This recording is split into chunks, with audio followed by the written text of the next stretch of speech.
So you've read about all the benefits to using a morning basket in your homeschool.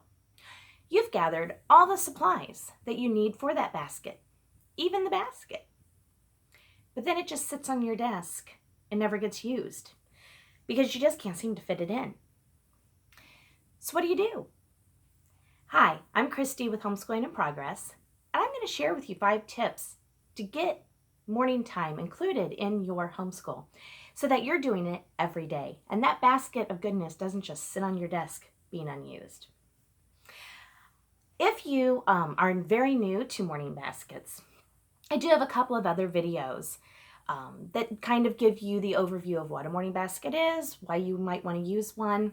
I also have another video on what we use in ours to give you some ideas. So if you want to go back to those, just pause this video for a while, see the links below, go watch those videos, and then come back to this one to figure out how to get it all to fit into your day. Okay, so I have 5 tips. The first one is to start small.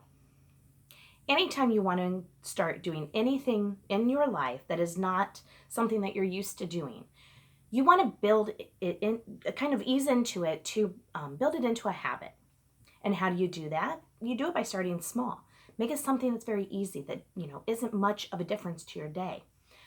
And to do that with a morning time, maybe just choose a chapter book. If your kid's really little, choose 1 or 2 picture books. Maybe just a prayer, something really small, just something to gather them together. Maybe if your kids really are creative, maybe you do a little art project each day. Just something to get all of you really excited to get your day started. Once you are used to doing that, it takes a few weeks to get something into a habit. So once you've been doing that for a little while, then add in 1 or 2 other things.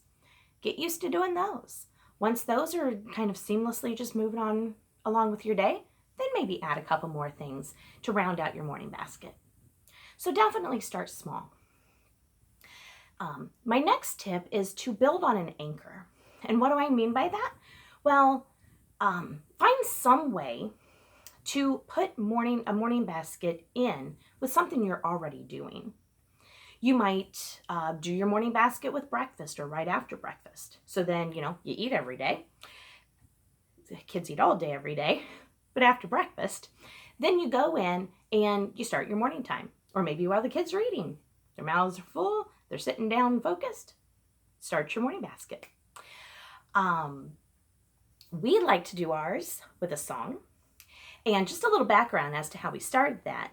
When we've been doing morning basket from the very beginning. I didn't know that's what it was called, but that's what we've been doing.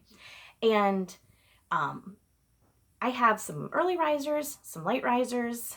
I had someone who just wanted to start her day and not do any kind of morning basket. I've had it all. And so, I've tried things. I've tried starting at a certain time. But then, the day I needed to get a crock pot meal in, well, there goes that. I would want to, maybe begin, once the late riser woke up. Well, then the early riser's in his math and doesn't want to stop to do our morning time. And so it just got to be such a hassle. So this year I thought, okay, what can I do that's different? So I decided to start with a song. I thought, okay, I'll give the kids 4 or 5 minutes. We'll get the song going. That'll give them plenty of time to kind of finish up what they're doing or kind of put a bookmark in it for later. And then we'll all gather together and get our day started. Well, it worked so well that now it's become a dance party. The boys want to be in there right when the music starts so they can start dancing. Even my little 3-year-old comes in and dances with us each day.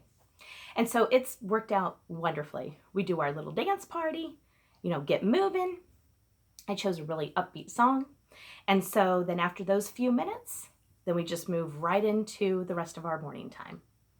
So find some kind of anchor that you can do, be it a meal or maybe even after your chores or after a dance party, and put your morning basket in with that.